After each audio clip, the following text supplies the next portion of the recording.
Bom, uma pergunta que veio pelo Twitter do Esteves Denis, ele perguntou em inglês, eu vou traduzir aqui. Ele pergunta se é possível trocar voto no Congresso Nacional por cargo público. E qual é a diferença disso entre... Qual é a diferença? Será que pode? Mas assim... E ele faz... Não, né? Mas assim... Mas assim... E também ele faz uma comparação. Qual é a diferença entre isso e trocar... um voto por dinheiro. Aí eu pergunto, eu acho, bom, quem se habilita, mas eu acho interessante, por favor. Quem tem experiência. E de aliciar votos também, claro. Eu governei com ampla maioria na Câmara de Fortaleza, quando prefeito, e ampla maioria como governador do Ceará. Fui deputado federal, o mais votado do país, e vi lá por dentro. E eu vou insistir, porque a exiguidade do tempo obriga a gente a escolher o ângulo por onde eu quero insultar a inteligência mais especial de vocês todos aqui. E fui socorrido, assim, brilhantemente, como sempre, pelo Timothy, porque não há nenhuma engenhoca, nenhuma mesmo, na experiência internacional comparada ou na literatura que resolva a equação de uma cidadania de baixo treinamento. Então, pequeno partido existe em profusão por quê? Por falta de uma regra, o Brasil já teve a regra. Eu, por exemplo, fui candidato a deputado federal, porque o meu partido, o PSB, não cumpriria a cláusula de barreira, e eu, contra a minha vontade, fui candidato a deputado federal em 2006 e tive o privilégio de ser o deputado federal mais votado do país. E logo em seguida o Supremo, e essa cláusula de barreira tinha sido alcançada via emenda à Constituição, esteve pacífica na Constituição até o resultado da eleição, quando alguém reclamou do Supremo, e o Supremo simplesmente declarou inconstitucional depois da regra ter condicionado as eleições de 2006. Então tenhamos clareza, quer dizer, nós temos uma democracia muito precária, uma institucionalidade muito precária. E assim, aí eu tenho também a minha ideia.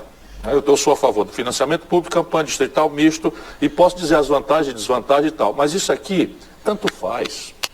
Rigorosamente eu digo a vocês. Se a gente não resolver, por exemplo, uma equação. Primeira equação, moral luterana, anglo-saxã, dinheiro é um dom de Deus. E aí na América do Norte, celebrada por Tocqueville como expressão de democracia, na América do Norte, recentemente chegou à Suprema Corte e foi aceita pela Suprema Corte refletir sobre isso, se o dinheiro abusivo das grandes corporações americanas não estava deformando o sistema democrático. E a Suprema Corte, por esmagadora maioria, entendeu que isso é uma cláusula pétrea, porque o dinheiro na política é uma extensão do direito de expressão. Essa é a súmula da Suprema Corte norte-americana. E aí como é que o político faz gabolices na eleição, no processo eleitoral norte-americano? Ele bota o Ibope, né, eu estou lá em cima no Ibope, eu não sei o que e tal, e bota quanto arrecadou. Porque na moral luterana, o dinheiro, quanto mais for, mais é um dom de Deus. A moral católica que nós herdamos dos lusitanos diz que é mais fácil um camelo passar no fundo de uma agulha do que um rico ganhar o reino dos céus. Então você tem uma presunção moralista de que a relação entre dinheiro e política é fraudulenta. A média esmagadora da sociedade, por esta formação, que não é trivial, é respeitabilíssima, e é a nossa formação. Então você tem um problema que aí é o seguinte, você começa a violentar o olhar da realidade. E assim, são truísmos que eu estou pedindo para as pessoas, pelo amor de Deus, vamos parar de despotismo esclarecido, vamos pensar, o poder econômico é ou não é um dado da realidade?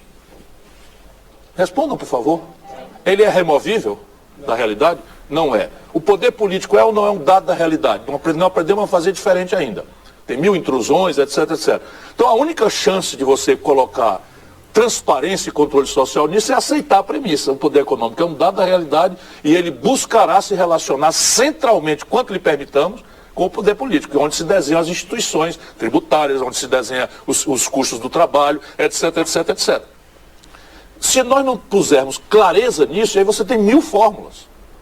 Uma delas é radicalizar a transparência. Por exemplo, horário eleitoral gratuito. Todos os partidos e candidatos têm que botar, simultâneo ao seu discurso, este candidato, esta candidatura é financiado pelas seguintes empresas em tais proporções. É um jeito. De maneira que as pessoas vão agregar na cabeça, entre outros dados, né, de biografia, de origem, de ideologia, de compromisso, este ou aquele, o dado de com que tipo de setor econômico aquela figura se relaciona. Senão a gente cai no que nós estamos fazendo. Vamos inventar como o tribunal. O tribunal quis fazer, não duvido da melhor boa-fé, e meteu do dia para a noite, sem audiência da sociedade, sem audiência do Congresso Nacional, que é o poder legiferante, meteu a ideia de financiamento pessoal de campanha. Sabe quando é que vai ter uma campanha financiada pessoalmente e presidencial no Brasil? Vai ser o maior caixa 2 da história da humanidade. E a gente fica nessas panaceias, nessas mistificações, nessas grosserias. Então, não me confunda. Eu, por exemplo, advogo na minha proposta, que eu também tenho a minha, para chamar de minha, financiamento público de campanhas. Defendo até uma transição para esse momento de purgatório, da tragédia moralista que está se abatendo sobre o país. Só que eu quero fazer uma parte neste ponto. Se eu estiver exagerando, você me interrompa. Já interrompeu? Já interrompeu. Não, é assim, eu era governador do Ceará quando aconteceu um enorme escândalo. Esse escândalo tinha a seguinte característica. A Polícia Federal, por ordem judicial, invadiu a casa de um diretor de uma antiga empresa que existia, chamada Odebrecht. Essa antiga empresa, esse diretor tinha um disquete. De lá para cá só mudou a mídia, agora é pendrive. Né? E estava lá, fina flor, o Brasil político inteiro, eu governador em 1992 ou 3. O Brasil inteiro político amanheceu da ponta dos pés, apavorado de quem estava e quem não estava na lista do Odebrecht. Olha o filme. Sabe o que aconteceu? Nada.